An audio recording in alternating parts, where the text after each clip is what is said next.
Right, I think that is everyone. Welcome, everyone, to the second event in the series Towards Another Architecture. This has been organised by the Farrell Centre, which is a new public centre for architecture and cities in Newcastle in the UK, and it's in collaboration with the School of Architecture, Planning and Landscape at Newcastle University. If you joined us for the first lecture in the series just before Christmas, the preamble may be familiar to you, but for those who weren't able to join us then, I thought it'd be useful just to briefly go through the concept behind this series. Today we live at a pivotal moment for architecture and the wider world, one which in many ways echoes the one 100 years ago that spurred the emergence of modernism. And the starting point for this series really is the realization that it's now 100 years since the first essays that would later form Le Corbusier's Vers in Architecture were first published in L'Esprit Nouveau. Modern life demands and is waiting for a new kind of plan, both for the house and the city, Le Corbusier wrote.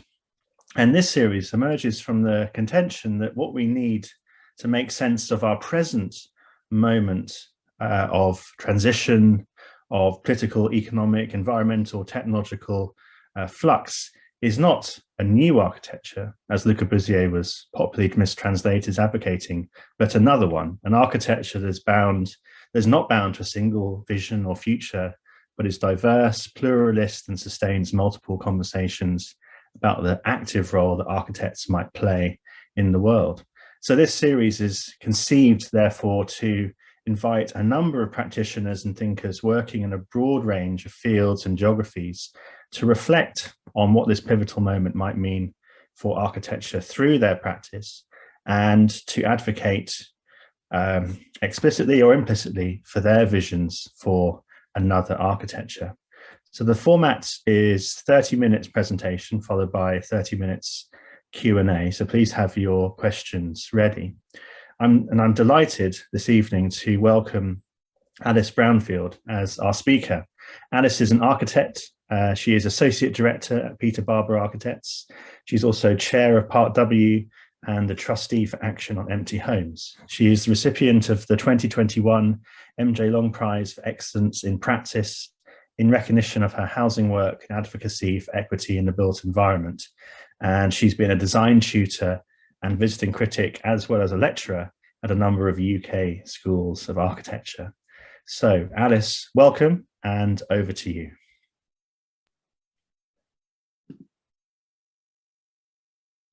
Hi, thanks very much, Owen, and thank you for inviting me along to be part of this series. I think it's a really interesting premise towards another architecture, and delighted to sort of share some ideas with you, and thank you to everyone who's come along. Hopefully it'll be an interesting 30 minutes and then some discussion afterwards. As Owen mentioned, let's just share my screen 1 second. As Owen mentioned, I'm an associate director at Peter Barber Architects. Hopefully you can see a couple of snapshots of our office on the screen at the moment. It's our little office in King's Cross.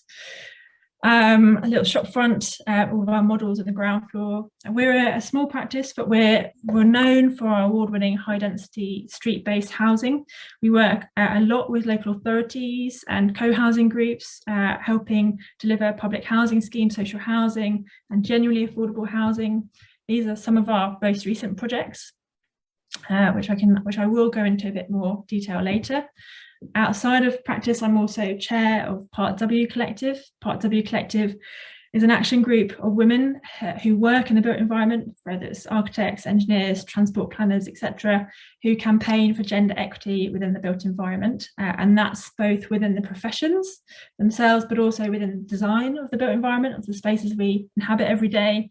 And it's important for me to note that Part W was founded by an amazing woman called Zoe Berman, who you can see in the centre of this image here. And it was founded around a time where, back in 2017, where we were seeing globally women's rights and human rights in general coming under threat. And as architects, sort of thinking about the idea that we are inherently sort of linked to these issues in our work that we're doing and the built spaces that we are designing. Part of our work at Part W has been about addressing representation and underrepresentation and recognition of women in architecture and engineering. This is an example which I just fly through very quickly to demonstrate one of our many projects that we've done so far. This looks at the just one example, which is the RIBA Gold Medal at the time of our campaign in 2019. These are the names of the people that had won the annual medal in 173 years. These are the women who had won the medal.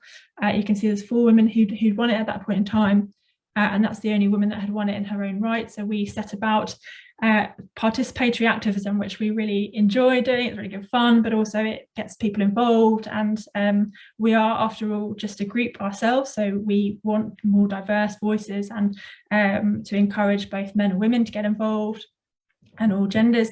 So we invited people to submit nominations for women, and we created an alternative list, which was 173 years of women who could have won that award in that year. Moving on, and I'll talk a bit more about Part W's work in terms of the design of the built environment and equity in that respect, but I'm also a trustee for the charity Action on Empty Homes, which are a really fantastic charity. I'd really encourage you to go and check them out online. Action on Empty Homes campaign for long-term empty homes be brought back into use for people in housing need. And I'll cover more about that. And as Owen said, I was really chuffed last year to be awarded the MJ Long Prize, a recognition of my work in practice at Peter Barber's, but also for the advocacy work that I do. But it's really important for me to say that everything I'm going to talk about today is things that I'm a fairly small part in, but sort of rely on a huge group of people. And so it's my sort of pleasure to sort of help sort of convey some of the ideas that we've been thinking about. I think I'm going to talk for just under 30 minutes, and I'd really like to talk about sort of the theme of Towards Another Architecture. I'd like to talk about our approach to the housing crisis as architects and designers, and our agency in doing that. But first of all, to sort of set some context, sort of about the housing crisis that we're currently experiencing, that we have been for a while. We are obviously one of the richest countries in the world, but we currently have 274,000 people in England who are homeless. Just under half of those are children. So these are quite sort of, hard-hitting stats, and obviously it's really important to remember that behind these stats there are individual lives. And if we just go back a step, slightly more optimistically, but just to kind of look at what's happened very briefly over the last sort of half a century. Post-war, the government was building over 150,000 homes a year. A real sort of drive, a commitment to good housing seen as basic infrastructure. And that was at the same time that we were founding the National Health Service. And we'd obviously were fairly financially hamstrung at the time as well. This is currently, as is the person sleeping rough in London in a subway. And this is a one-bed flat in Knightsbridge that was on the market for £15 million. So I've kind of just used these two images to really hammer home the sort of real lives behind these things that we talk about as architects and designers, but also the fact that this is about inequity. It's about unequal distribution of wealth and access to affordable housing. And we as citizens and as designers are complicit in this. We have ways in which we can take action against this. And then I'd also just like to bring in some of the work and the research that we do at Part W, and also bring a gender perspective to this. We know that women experience built environment differently, and that they also have different access to housing. In the UK, the average UK rents are about 43% of women's median earnings in comparison to men's. It's just 28% of men's. We also know that women need nearly 12 times the annual salaries to be able to buy a house in England, whereas men need 8 times. I mean, both of those are crazy, but there's a huge disparity there. And whilst the majority of people who are recorded as sleeping on the streets in the UK are male, 67% of those who are statutorily homeless are women. So it's really important that we kind of have these other perspectives in the work that we're doing. And I'd also just like to set up a question which is about this sort of housing need and housing supply. And we in this country sort of talk about not being able to build homes quick enough. And I just wanted to point out and kind of draw attention to the fact that we have in Britain nearly 359,000 empty homes, yet we only have 330,000 people who are on temporary housing or homeless. Now I say only because not because that's a good number, but because there are a huge number of empty homes which we could be utilising. Some of those empty homes, and this is drawing on research by Action on Empty Homes, and you can see here their Sex Pistol inspired Pretty Vacant report. Some of those empty homes are in London, whereby we are seeing homes being bought up as sort of investment vehicles. And there's a really great report here if you're interested in finding out more to go and have a look at. But the majority of long-term empty homes in England are in the northeast, and there are many areas of the country where there are sort of series of streets which are empty, and there are kind of many reasons for this. One of the main reasons being the lack of sort of infrastructure there, the lack of access to jobs and to services and amenities, and therefore antisocial behaviour and houses becoming unmaintained and derelict. And so just to sort of give a context to the work I'm about to show you is to really think about our role as architects and whether we should be building lots more new housing, whether we should be campaigning and trying to find ways in which to facilitate the use of buildings which already exist. And we can look to examples like the Turner Prize winning Assembles project with Granby 4 Street CLT up in Liverpool, which brought 4 streets, or is bringing 4 streets back into use and addressing the wider issues around those. And I'd also really encourage you, if you are interested, to support Action Empty Homes campaign, which is calling for empty homes to be used as a sort of retrofit revolution, as a means of retrofitting a huge number of homes at once as examples, as case studies, to bring them back into use as zero emission social housing. It sounds all a bit doom and gloom, but I promise it's going to become more optimistic.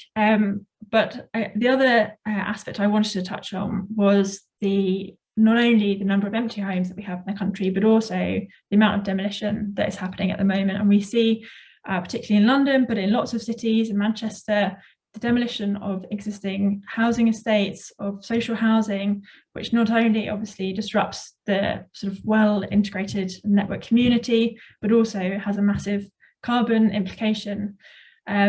A few years ago, David Cameron talked about demolishing council estates, and I just wanted to read you a very quick quote. He said, "Post-war estates across the country are ripe for redevelopment. We will sweep away planning blockages and take new steps to reduce political and reputational risk for project investors and developers. I believe that together we can tear down everything that stands in our way." And a lot of it is being replaced with stuff like this. This is 9 Elms in Battersea at the bottom of your screen. These are typically not re-providing the levels of social housing that they replaced, let alone the carbon that they have, the emissions from the demolition and the new buildings. We know that affordable housing in London, where it's tied to market rates, is not affordable. So we need new models coming through, but also as architects and designers, we need to be able to question these. We need to find solutions which doesn't involve the demolition of buildings unnecessarily. We also know that even if you build a passive house home, if you have demolished a building to build that home, it takes about 30 years in use to recoup the carbon that you have lost from demolishing that home. So the very first principle that we would argue for in the office is that we should try to avoid demolition. And I just wanted to show you some of the projects that we've done at Peace Barber Architects in the last few years, or that we're currently working on, which try to rethink about how we should approach housing and an issue of supply. So the first one is a project called Kiln Place in the London Borough of Camden, in central, just north London. It's a project which is on an estate which was built originally in the 1970s. And on the left-hand side, you can see the existing estate plan. On the right-hand side, you can see the proposed. The estate has a really amazing community there. Most of them have either lived there since the 70s or their parents have. They go on an annual trip to Brighton, to Seaside, as a kind of holiday together. It's a really, seriously, a really unique place in that neighbourhood. But architecturally and spatially, it becomes a slight problem. You don't walk through the estate unless you live there, because there's a railway to the south, and there is a sort of massive change of level to the east. So you would walk around, I don't know if you can see my mouse, but you would walk around the outside rather than passing through. And we were appointed by Camden and the residents, because we had an interview with the residents themselves, which is always good fun and I think quite important, to provide new homes across the estate without demolishing any existing, and also to provide a series of wider estate improvements. So we set about trying to find sites with the residents that we could place new homes, but also that would introduce streets through the estate. So you can see on the right hand side, there's a row of 6 homes here. They look a bit like a sort of fishbone. That's because of the trunk sewer which runs down here, lots of site constraints and district heating everywhere. But it's trying to carry a street through the estate. There's some new homes on this side too, and then there are homes in the corner plots of these existing buildings which rationalise previous entrances. Some of the homes are tucked into existing old oil tank rooms and provide new roof terraces for existing residents. And we've created new paths through the estate so that it becomes much more permeable, much better overlooked. And we've given, for example, at ground floor here and along here, where residents previously accessed their homes by coming up half a flight of stairs and along a corridor, we've taken out that wall, we've created a new square, new path, and now residents have their own front gardens when they come into their house from a street. This is an aerial photo of the right-hand side, and on the left-hand side, just a kind of more zoomed-in image just to show some of the other moves that we were making, which were quite subtle, to sort of resolve some of the issues in terms of refuse, storage, and access. And these are some photos of the buildings as they've been built. On the left, you can see this new street coming through the estate, and on the right, you can see one of the corner homes. On the left in this image, you can see that new street, and then on the right, you can see the square with the new path running up to the new front garden. So if you walked up these steps, you can access these front gardens, and this green space is now accessible. Previously, it was completely inaccessible apart from the caretaker. So there are some smaller moves which we hope have really fundamentally improved the conditions for existing residents, and the houses are integral to that. They're not separate things. These are some of the interiors that we're using a sort of notch typology to try and get homes that are quite close together without impinging on people's privacy, whilst making sure they're nice and bright. This is just an example which is at a slightly larger scale than Kiln Place. Kiln Place is on this map here, just to the top right, and this is Wendling Estate, which is just sort of 2 minutes walk away. Wendling Estate is larger. It's a 240 home estate. It's much more complicated. It's built on various different levels. If we take this image here, for example, all of this area is built up on a deck access. There's a small tower block here, which has a sunken basement to it. And it's incredibly difficult to navigate. And as a result, there are lots of places which are poorly overlooked. And we were appointed by Camden again to work with the residents to actually propose 3 options. One was for full demolition, one was for no demolition, and one was somewhere in the middle. And I wanted to present to you today the sort of proposal that we finished with, which was, having explored all those options, what we had worked up with the residents. So on the left-hand side, you can see the existing plan, and you can see in sort of grey hatched areas, these are the raised areas, lots of deck access, not very easy to sort of navigate through, and also not at grade to the surrounding buildings and the surrounding streets. And on the right-hand side, you can see the proposed plan. It's a very sort of high-level plan, but I can show you more detail in a minute, which is effectively to introduce streets north-south and east-west, and kind of knit it into the surrounding area much more effectively, so people do walk through. It also brings everything back down to street level.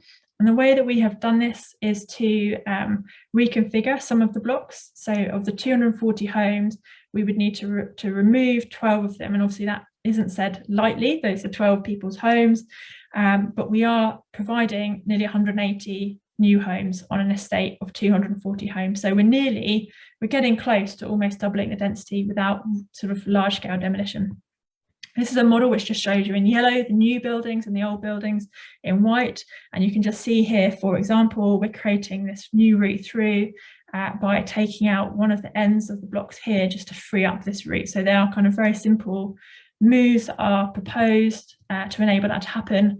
And you can start to see here in a bit more detail the idea of streets opening up into squares, new rows of buildings, the green spaces being open to all who live around here, and also increasing their own private gardens, which used to be very narrow, and again addressing the railway line. And the benefit of this scheme was that the client could phase the project and wouldn't necessarily have to enter a joint venture with the developer.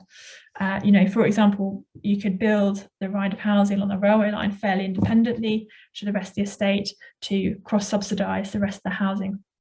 And this is one of Pete Barber's sketches of what it might look like, which I think is kind of fairly lovely and animated. And this is an example of one of the squares, the north-south square I just showed you, coming up here, new homes in the corners, trying to rationalise what's happening there and creating these really well overlooked streets.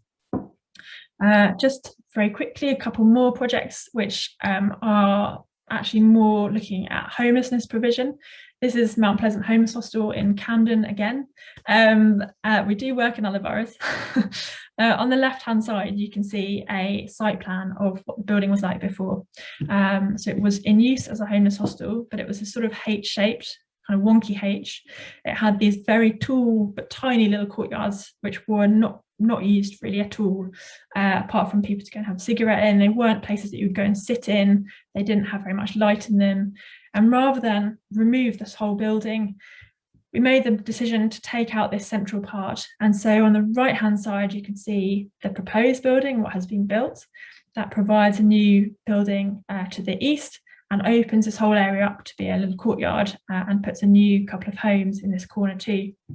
So we actually increased the provision of homes in this hostel, but also increased the provision of ensuite bedrooms and independent units. And the courtyard really acts as the social heart of the scheme. So here are some photos. The brilliance of this courtyard is that, and that we sort of hear from the people who work in the hostel and the residents, and we go back there most years and we do open house with them, and P goes and does lots of gardening club with the residents, is that because you have to pass through this space, whether it's rain or shine, you have to pass through it. Therefore, you are more likely to bump into someone than you are in a traditional hostel setting where there are lots of corridors and sort of airlocks that you have to go through. And what that means is that there are more occasions where you're likely to have an incidental conversation with someone.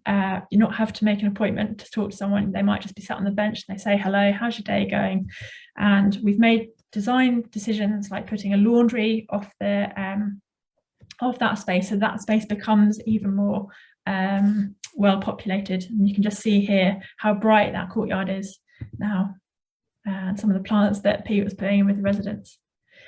Another homeless hostel, which is a sort of T-shaped building in Kentish Town, again in London, and we were asked by the borough to think about how to re-provide some more independent units, homes rather. This was a view down one of the existing corridors. So there's a building at the front, which is a beautiful Victorian building, but then this building to the rear, it was a very long thin corridor, double banked with rooms either side. Not a space that makes you feel able to, you know, access support and get back on your feet. It's a space which feels institutionalized. And we looked at almshouse precedents. These are some Dutch almshouses. And this is one of Pete's sketches of the proposal, the earlier proposal, which was to retain this existing building and reconfigure it to make it work much better for counselling services, communal kitchen, etc., and to provide a rind of new homes around a new courtyard and allotment space. And crucially, because we have provided these around an outside space, we can put all of the budget into these homes, not internal corridors. So each of these is a little micro home, which you can see here, very slim. And this is one of Pete's lovely sketches showing what that might be like one day, and a little model showing what those micro homes are like. And so everyone has, through their front door, a little kitchenette, a little desk area, a little ensuite, and then up some stairs to a bed space. So there's a double height space and there's roof lights at the top as well. And this is the space when it was just finished. Camden are working with residents who want to learn about agriculture, about growing, about nutrition, to make sure that this space does become that lively, sort of planted up, growing lots of things, an old shed in there and stuff. So, but crucially, it retains the existing building at the front and rationalises it, making it work. I think I've just got a few more minutes, probably about 7 more minutes. So I just want to touch on one more project and then finish up by talking about some of Part W's work. This is a project for the London Borough of Newham in East London. It looks at the old back-to-back house types, which were common in the northeast of England and the north of England in the Industrial Revolution. They were very good ways, cheap ways of building mass housing for workers. They had a number of positives. They were not only cheap to build because they are back-to-back. So there are, just looking at this plan here, you've got one home backing on to another home. So they face a street, there are no rear gardens, and there's a courtyard into the rear. So they had a number of positives. One was that they were very cheap to build because you've only got sort of one of your 4 sides as an external wall. They are also arranged around streets, so they're very kind of legible. They encourage social action, kind of pushing people into the public space. But there were some negatives as well, which were about sanitation. People shared a bathroom, and about ventilation because they were single aspect. And we kind of thought about that typology, and we also thought about this sort of stoop typology and people sitting out in the front of their homes. This is a site that we were given in Newham, an empty site with housing to the north of it and a street running around the corner. And this is one of Pete's early sketches for the project, which looks at that back-to-back typology and resolves some of the issues that it had, whilst also sort of building a very high quality, but essentially quite a cheap and energy efficient way of building new homes. So all of these homes around these 2 edges are back to back. So this is a 4-storey 2-bed house, and it backs on to this house here. These houses obviously front onto the street, and these ones front onto a new courtyard. And so you can see in the bottom right what that looks like in context. One of Pete's lovely sketches of the elevation, what that could be like. And the crucial thing to say about this is that these are all social unit or affordable rent homes. Really a credit to Newham, and this is really lovely that we won the RIBA Neve Brown Award for this year, which is really fantastic given how remarkable Neve Brown was. So on the left, I've just put an image which shows you sort of traditional back-to-back houses, and on the right you can see the floor plans. So a typical house would have a kitchen at ground floor, a bedroom at first floor with a bathroom, and then repeated again at second floor with a balcony, and then a living space at top floor. So very efficient plans, but crucially, everyone has their own bathroom. In fact, they have 3, and also the living spaces are dual aspect at the top with the roof terraces. So this is one of the models that we made in the office to test it out and reassure ourselves and the planners. And this is what it looked like at completion, through into the courtyard. And you can see some of the houses are 3 stories on the left-hand side, where we had to be much more sensitive to the houses opposite. And this is what it looks like inside. So it's really bright. There's a really nice connection to the street because of the arch depth. People are putting out pots and plants in their arches, cargo bikes, all that sort of stuff. So it's been really lovely going back and seeing that become much more animated. And then just before I end, I just wanted to kind of draw back upon the work that Part W does, and really sort of focus, I guess, on an idea about gender mainstreaming in design.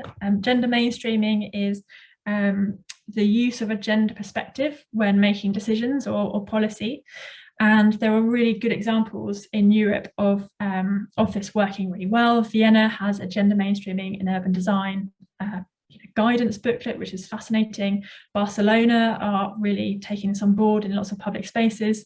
And what you're seeing on this screen is, to the left-hand side, a park in Barcelona that was designed as a feminist park. It was designed in collaboration with local women and children.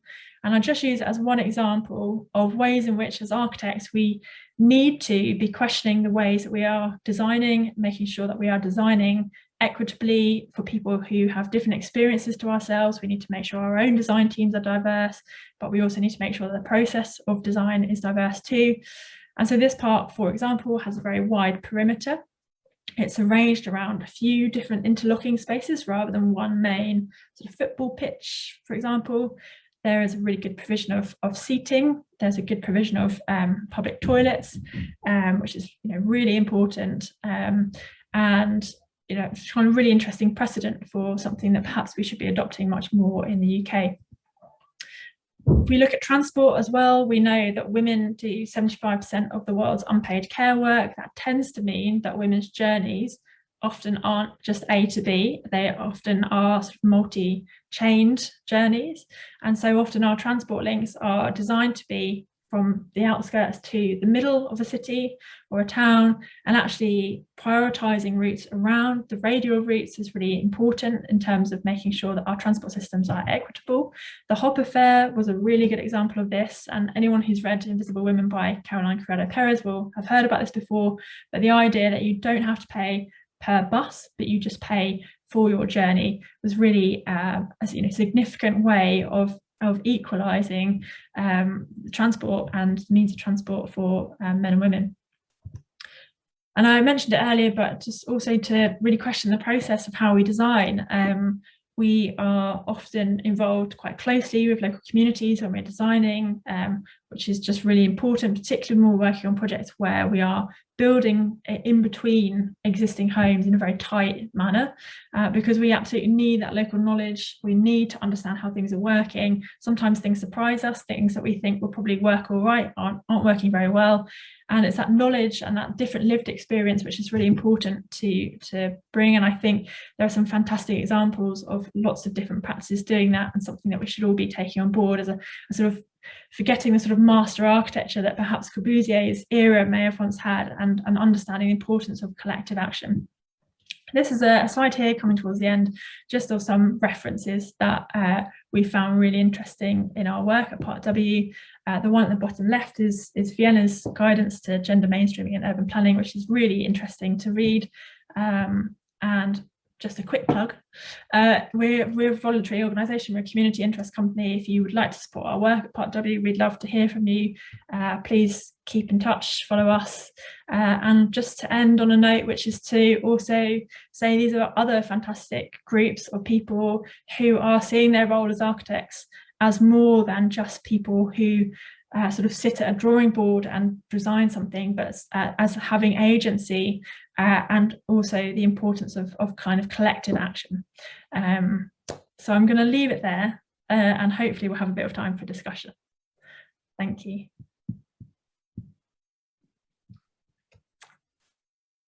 Alice, thank you so much for this extraordinary projects and work. Just amazing to see.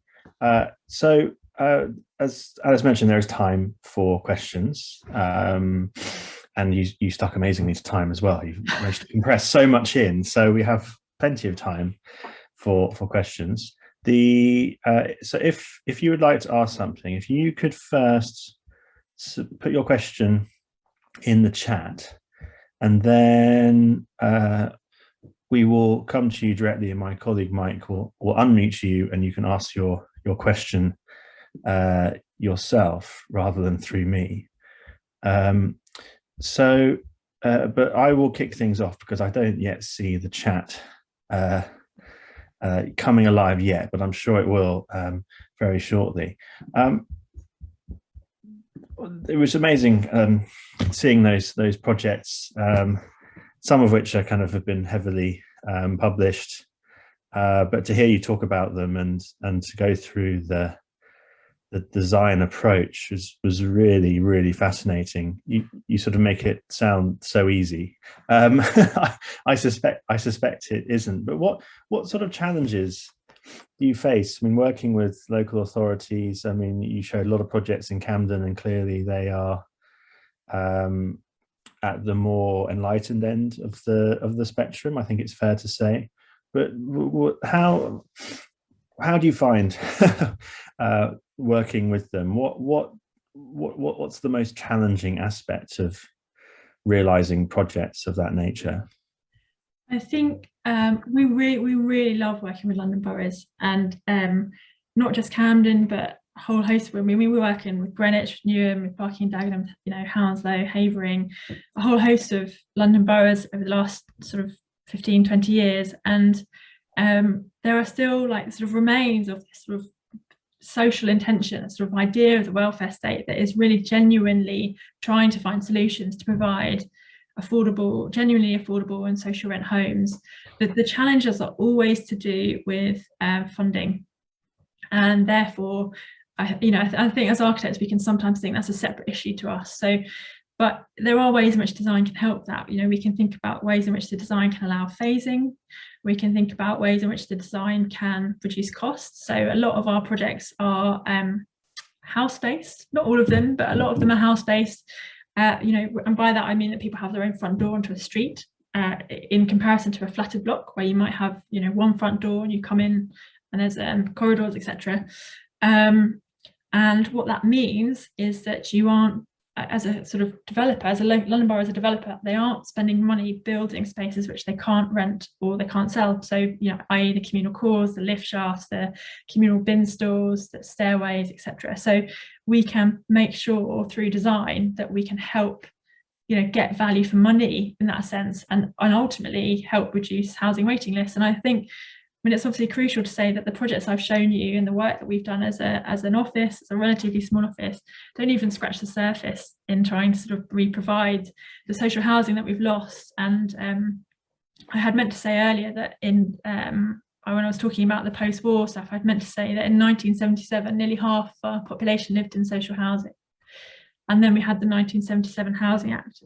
And now 15% of people live in social housing. So there's a real sort of like, you know, huge diminishment of, you know, accessible housing. And so I think it's refreshing working with London boroughs, but it's very challenging because of how many hoops they have to jump through. And I showed you Kiln Place, which won the New London Architecture Housing Award last year, which is really fantastic. But huge credit to the client, the individual at Camden, who, you know, found ways to make that work. And half those homes, just under half those homes, are for social rent in perpetuity. And you know, the credit to that individual who managed to find a way to do that is quite remarkable. Yeah, absolutely. So the chat has come alive as predicted. So the first question is from my colleague Juliet Odgers, who Mike hopefully will make appear any second. She describes it as a banal question, but actually I don't think it is, because it's about, well, it corresponds to a lot of the things you were just saying about value. Juliet.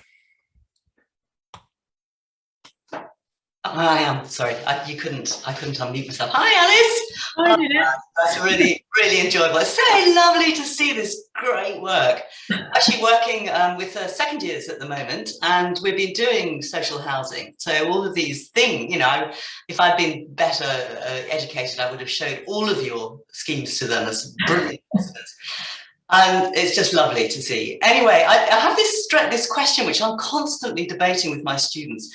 My students, as a default, put an ensuite bathroom with every single bedroom that they create, irrespective of the social grouping. So you've got, you know, in one case, we've got this is a house for a seven-person refugee family. So they've got, you know, 3 kids' bedrooms and a parent's bedroom, and each of the kids' bedrooms has got an ensuite bathroom, and then on top of that they've got another bathroom which is accessible from the sort of living area. So, you know, it seems to me that it couldn't really go any further in terms of density of bathroom provision. And I look at these things and I think, yeah, and this is for, you know, this is for emergency housing. Why are you doing this? Can't we just have a bigger living room?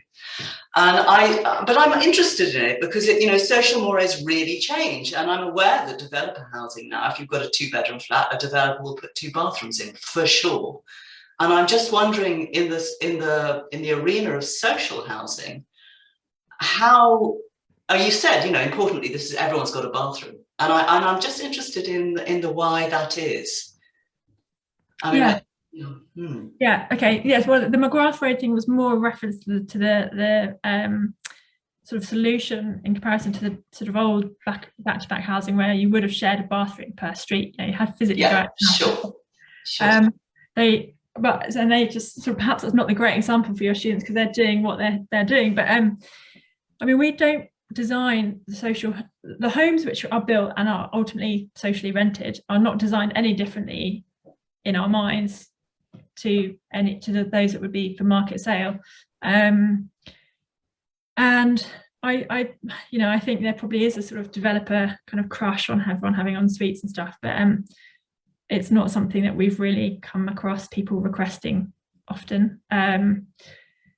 I think one of the things that I could say, I guess, is that our homes tend to be quite efficient in plan, and really they do that by avoiding lots of internal corridors within the home itself. So I've talked previously about kind of communal corridors, but I also mean private corridors in homes. So that often means that we are meeting the overall, sort of on the line for the overall GIA of a flat, of a house, but often all of the rooms themselves are over the individual room requirement. They're more generous because we haven't got spaces which are kind of circulation spaces so much. So it means that bedrooms can be bigger, living spaces can be bigger. So sometimes you can fit an ensuite in, and people like doing that. But yeah. But I'm just wondering, if you are doing sort of social housing for families specifically, I don't know whether it ever gets as fine-grained as that. Would you think that 3 bathrooms is a good idea in a 3-bedroom unit? I mean, I'm just interested because it seems such a priority amongst the generation of students who are now sort of 20 years old. Yeah, no, I think people would rather have a bigger living space probably, but okay, that's good. That's good. I just wanted a little, you're halfway house between me and them. I just, just trying to update myself. Good. Yeah. Thank you for that. If it's a generational thing, I don't know, but I shall continue my crusade. Communal showers, yay. Okay, right, that's it. Thank you. Thank you very much. We have 2 further questions in the chat. John Hyam, would you like to unmute yourself, or Mike will do that for you? Hi, can you hear me? Yes. Great. Thank you, Alice. It was so exciting. It was a really wonderful talk. My question was about current building standards and the gap between them and a high-level building standard that you mentioned, Passive House, and how you negotiate where you feel you need to be within that gap, and whether you feel the need to aim high so the housing has as low an impact as possible, or whether because of other reasons you feel that's not achievable and perhaps there has to then be a pathway to improvements, thermal improvements over time. Yeah, no, that's a really useful question, and I mean there are so many people who are better qualified to talk about it than me, but from my experience and our experience at PBA, I'd say that there is clearly a difference between local authority briefs, where the client will ultimately be maintaining those homes for a very long time, renting them out, in comparison to private developers who will be selling them. There is a kind of clear investment and understanding of the sort of long-term value of designing homes to a very high sustainability criteria, because obviously that ultimately reduce things like fuel bills and long-term maintenance. So there's kind of invested interest in local authority. So we're seeing in a lot of our local authority briefs that there are much higher than basic building regs requirements for sustainability performance and sort of embodied carbon in the projects, which is really positive. We're not seeing that in more private developer-led schemes, which ultimately in the world we live in is understandable, because that is a business model which is often prioritizes profit over other things, and there's less of an interest in that longer term benefit. And I guess we would love to be doing more work which is Passive House, which is looking at what different ways that we can kind of ensure that we're using less embodied carbon in our projects. And we're really excited to work with clients that want to do that. And ultimately, when we have a kind of project that has an existing building on the site, our first thing to do is to always think, how can we try to retain that building unless unless obviously it's not structurally viable. So I was really excited by that presumption not to demolish and to retrofit. That was I hadn't known that about your work, and that was really good to hear. Great, thanks, John. Thank you. Thank you very much. So we have two further questions in the chat, which are sort of related to each other. So I think maybe we'll take them together, if that's all right. So Michael Bland, if you could ask your question, then we'll go straight to James, and Alice will hopefully be able to respond to both simultaneously. Yeah, cool. Shall I start then? Please go. Yeah. I think sort of my original question was almost a little bit of a rant, really. So I think rephrasing it is sort of actually, because one of the root of these problems is really as a society, what do we view when we, what do we say when we want homes? What do people really want? What do developers think people want, based on what they know? Because obviously developers generally know that the standard house types sell. But they're generally quite inefficient when it comes to the use of space, which is, I guess, it's probably become more prevalent in London because of the lack of space. But even in northern territories, we shouldn't really be wasting space. We should be building efficiently, designed buildings, which you said yourself in the presentation, generally are more social as well, and they do generally harbour more social cohesion. So what advice can you give someone who's working in the north, where much even local authorities, councils are building houses to maintain? How have you got any advice for breaking away from standard house types, and from what's the approach to design in terms of being quite innovative with the character as well? In terms of, because one of the things that gets pushed quite a lot is a traditional character, but that beyond aesthetics, it actually does limit you to standard house types. It stops you from being able to do interesting things like roof terraces, which are quite clever with space, or from having larger windows and things like that. Right. Thank you. So that I think tees up James's question really nicely. So we'll go straight to you, James, and then Alice will respond.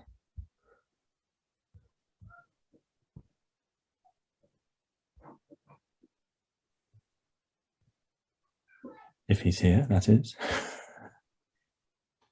can read it.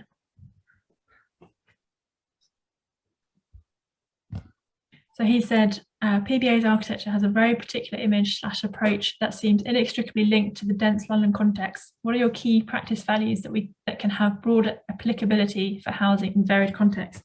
So yeah, I guess kind of very similar questions. I guess the first thing to sort of say is that some of the work we're doing, is, I guess, sort of slightly innovative. It's sort of reinventing things, but really a lot of it is just looking at old precedents. So a lot of the work we're doing looks at precedents like the almshouses, which I showed earlier, but also the old cottage flats, where you have, two front doors very close together, and one comes into a ground floor home and one goes straight up to a first floor home.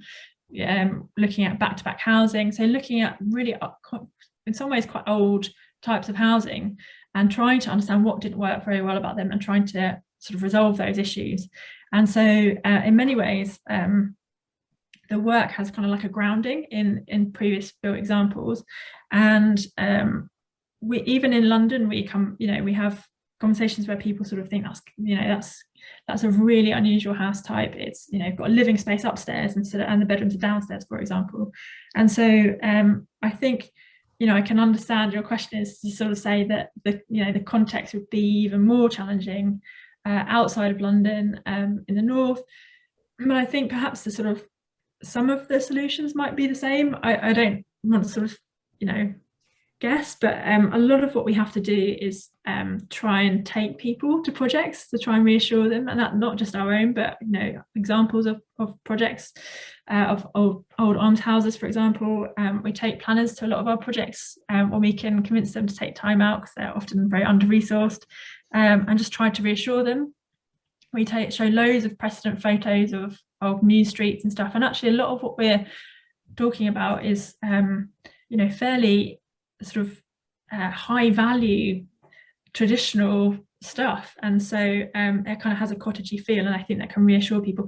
And we do a lot of work in outer London boroughs, so we've done a lot of work in Barking and Dagenham, for example, some work in Redbridge, very outer parts of Greenwich where it's very low density, very suburban. So we do have these conversations. You know, it's still London, but it's very suburban, and sometimes bringing people back to those precedents can really help.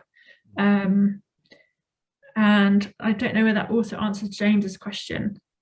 Yeah, I think it's just kind of about trying to reassure people by showing them previous examples that are in the context. So we've got a project down in Torquay at the moment, which obviously is like even further from the north, but is a challenging context. But there are examples that can be found in the local area where the principles are the same, what we're trying to do. Yeah, I think so, because one of the things that we sort of come across quite a lot is, you know, a couple of the projects that I'm working on at the moment are in quite high density areas where you've got lots of terrace houses, which, you know, obviously space efficient, you know, and, you know, in order to kind of lock into that context, you can propose something which is a sort of set of terraces, which might be quite innovative, but set of terraces, but generally, you know, in terms of having access to the rear without having a street at the back, then becomes a problem. So even in sort of like, you know, those sort of high density areas, I find us just kind of then still going back to things like semis or detached units, yet trying to kind of weave in some kind of like tenuous local context into that somehow. And I guess it's like, you know, it's sort of how to tackle that, so is it a case of literally just going into you know, an initial meeting with a client or with a planner and saying, look, we want to do something like this is what we've done before, or this is what we've seen before elsewhere? Well, I guess so. It's sort of, you know, it's reviewing the site, going to the site, understanding what kind of challenges and opportunities of the site, and then thinking about things from an urban perspective first. You know, Pete always talks about looking at things as, you know, housing projects. I think in London, I don't know what it is in Newcastle, but in London, about 70% of the buildings are housing. So when we're designing a bit of housing, we're thinking about it as a bit of city. And so thinking about it from that level first, and then coming into the sort of more detailed level of design. So yeah, I think, you know, we've got projects where I didn't show them today, but Ordnance Road is a project up in Enfield, sort of outskirts of Enfield in North London, is a terrace of houses, but rather that you just said you're not accessible from the rear, we introduced a little mews at the back with a little row of bungalows for elderly people to live in, to downsize into, which actually also benefited the existing community. So there are kind of examples, I guess, of where these sort of these typologies derived from older typologies are also useful to be able to make offerings to existing communities and residents, and ultimately make sure that you're not just providing new homes for other people, but you're improving the area around too. I think that's helpful. Yeah, thank you. I did have another question, but I see there's some other questions in the chat. So put it in the chat, and we may have time to come to it. So there is another question in the chat. Shemal, would you like to ask your question? Hello. Yes. Can you hear me?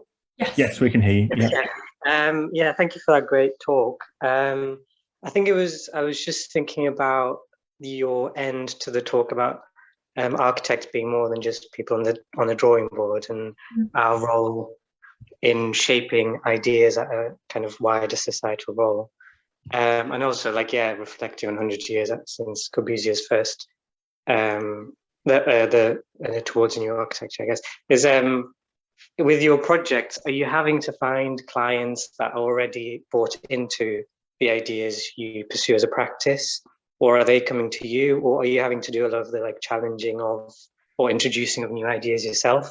And I'm thinking about it in sort of a similar context as the previous questions of what can we do as practitioners in the North to foster a new culture as well, and I don't know, I guess help create the clients that we want and need. Yeah, sure. That's a really interesting question, actually. I wish they were all coming to us. That would be really nice. We've won loads of awards in the last year, but we do need some more work. So we kind of happily hand back an award, I think, for another project. But in all seriousness, I mean, there are some really fantastic clients out there. There's some really interesting private developers. There's people like Town doing really interesting work. And there are sort of the alternatives to things like, you know, sort of fairly horrendous MIPIM. You know, there's Christine Murray's Festival Place, which is a really exciting, I think, really exciting sort of conversations coming out of that about the quality of the public space and the houses and buildings that we're building in the UK, and that have a much more sort of equitable basis and a social grounding. So there are kind of those interesting conversations going on. But most of the time we sort of have to kind of just kind of try and have conversations with new clients and understand, you know, what their priorities are and how we can feed into that. And we're working with a fantastic private developer called Kurapatra, who we're building lots of projects with at the moment, who you know, are sort of really remarkable at being able to believe in a vision which is very high density. So we're doing a project up in Barnet in North London, which was the largest in the London Mayor's small sites programme, and it had a capacity set of about 35 homes on it. And we're building 97 on the site in quite a suburban context, but crucially 83 of those 97 have their own front doors onto the new Muse Street that we're creating. So there's a kind of sort of street-based aspect to them. So and that's being built by Kurapatra, who are, you know, fantastic clients. So there are some people out there doing really interesting stuff. Yeah, and it's a bit of both, I guess. Some people sort of, we've had clients who've just walked past the shop front and come in, which is really nice, and said, I've got this site and I've just had refused planning permission, and can you give us a hand? So a mixture of things, but most of the time it's just trying to sort of bring people on board and reassure them that what we're doing is not just kind of socially minded, but it also has benefits, you know, financial benefits to, you know, not building 25% of area that's communal circulation that you can't sell, for example. Hope that helps. Thank you. Thank you very much. I love the idea of a client just sort of stumbling into the office and it leading to a job. I think that's you really need a wonderful. net to kind of, yeah. Absolutely.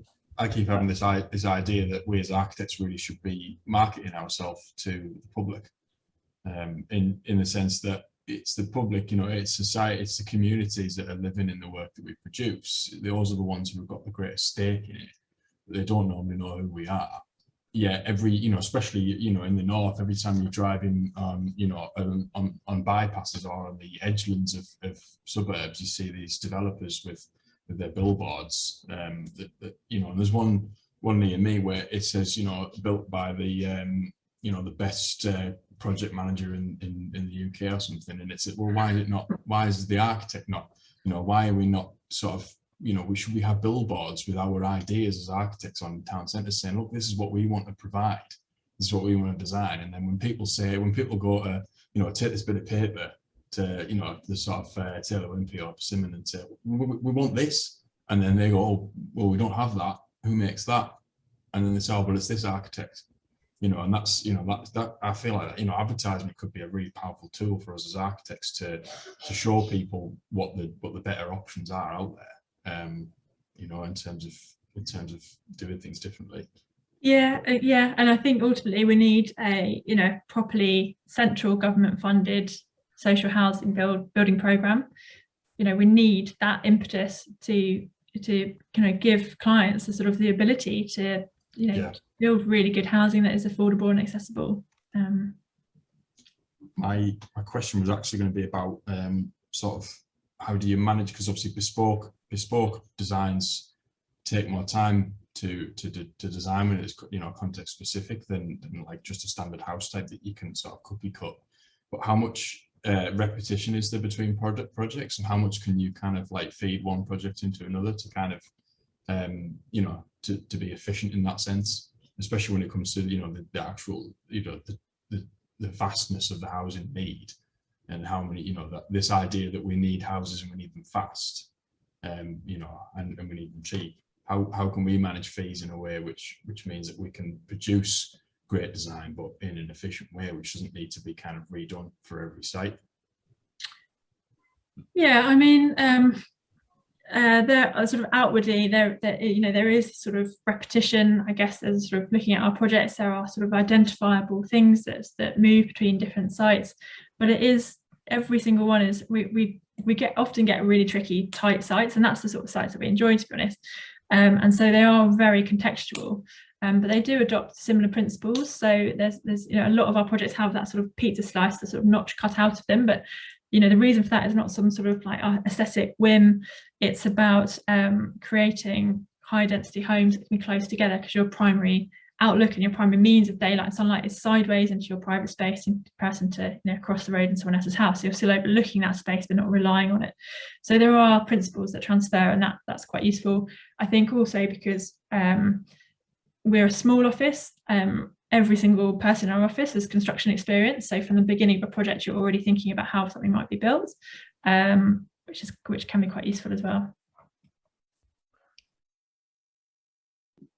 Thanks very much. So I've said Hazel's will be the last question, but if it's okay, I'll append a question of my own to it as well. I think it follows on from what Hazel's going to ask. So Hazel, wherever you are, would you like to ask your question? Hi, yeah, thank you very much, and thank you, Alice. I really thoroughly enjoyed that so much about my dinner.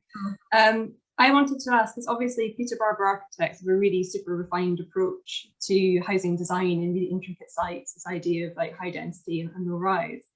And I guess this is sort of summing up, I've always wondered, is there, when you're in the office together, is there another type of project that you think I'd really love to have a go at that? We do that so well, applying the same principles.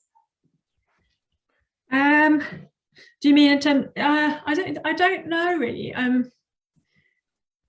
I think, I mean, we're a really small office, so you know, there aren't sort of like lots of different teams working on stuff, but there are obviously lots of different projects, and the kind of size projects that we work on often can be one or two people just sort of working on them, which is quite efficient. But I think we've been really fortunate in the last couple of years to have some really interesting projects, like Beechwood Mews, which is the one I mentioned earlier, which is along the North Circular, so very challenging site, lots of air pollution, lots of noise, you know, lots of challenges there.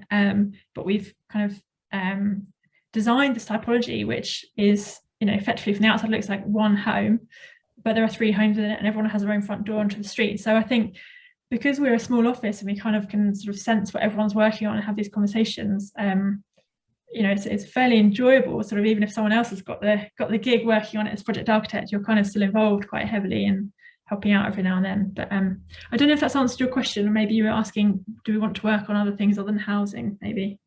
Yeah, I know. I was wondering if you think there's another fit for the kind of super intricate approach that the practice has into working into dense sites. If there's you always think, oh, I'd love to do a library or a chapel or something. Is there like a dream thing that you think, oh, we'd be so good at that? Oh, I mean, because, you know, how we see housing as a piece of the city, we love doing projects where there are other aspects of the project other than housing. So Beechwood, which I talked about, has a local corner shop in it and a cafe, which is really fantastic.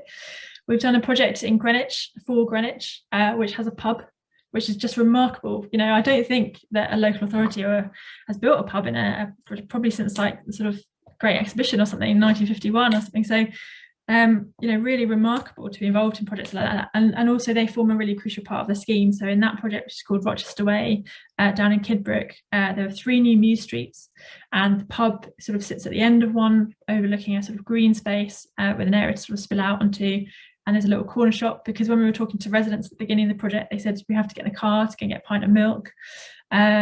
So, you know, we really enjoy doing those things where it's not just housing, but there are other aspects to it. And also things like, you know, community uses, where we're trying to make sure that you haven't just got sort of, when it's not in use, it's not just a kind of long blank street facade, but trying to find ways in which we can keep the street feeling activated. We've run over, but if I may, because I've been really wanting to ask something myself. We've had amazing questions from the audience. Thank you very much.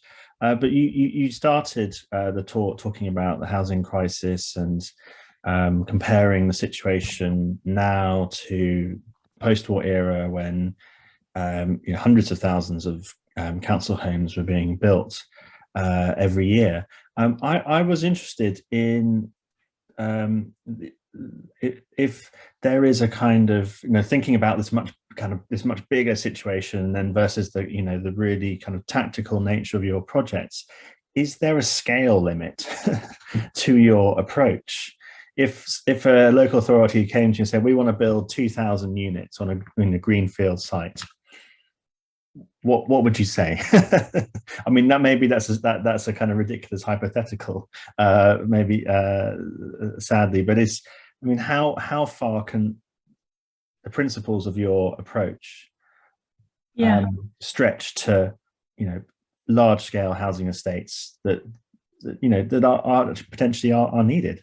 Yeah, sure. Well, I mean, your mention of, I think, if we were asked to sort of build lots of homes in the greenbelt, we would obviously say no, because we shouldn't be building we should be building brownfield sites. And but an example of that, which I didn't show today, I was going to, and I just thought I'd run over time, is Pete Barber's 100 Mile City, which if people have a minute, type in 100 Mile City to Google and have a quick look, because this is an idea which came from, I'll try and summarize really quickly, I think there was a report by Adam Smith Institute, which is a sort of fairly right-wing think tank, that the only solution to our housing crisis was to build into the greenbelt, was to kind of build these garden cities in places that used to be fields. And we really don't think that's necessarily the right thing to do. Is London, if you take London as a city as an example, we have very low density in comparison to places like Paris and Barcelona. Barcelona, has a bit of a higher sun, but Paris very similar climatically to London. So there were lots of ways in which we can re-densify the city without building in our countryside. And the 100 Mile City is an idea that you build around the greenbelt, which is roughly 100 miles long, a rind of homes which are 200 meters sort of wide, if you like, so the streets running perpendicular 200 meters wide, all the way around the outer skirts of London, so where suburbia meets the greenbelt, and that you then densify a city from the outside in. And those sort of show that our type of housing over a much larger scale, and obviously that's a very polemic idea, and one that won't ever happen in reality, but is an idea that sort of tests it to the extreme, and thinks about how we can re-densify the city. So I think, it is applicable at a larger scale. I think, as you mentioned in the sort of brief and the kind of summary of this lecture series, though, there is benefit to plurality of authors of our built environment. And so I think when you're sort of doing things at that scale, it's really good to have lots of people involved. Absolutely, it's an amazing idea, and as you say, it sort of transcends that thing between the extremely tactical and the massive. It somehow brings them together in a really really powerful way. Alice, thank you so much for your talk. Really, I mean, the evidence of the amazing questions and the discussion that's generated. So thank you very much indeed. So it's time to draw things to a close.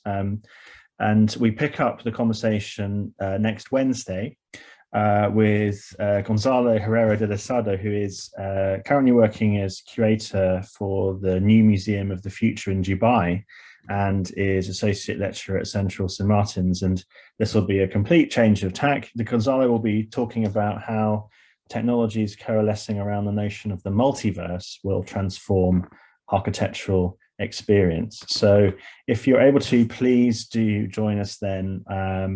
And if you can, or if you can't, please also join us for future talks as well. It's all available on the Farrell Centre website, farrellcentre.org.uk.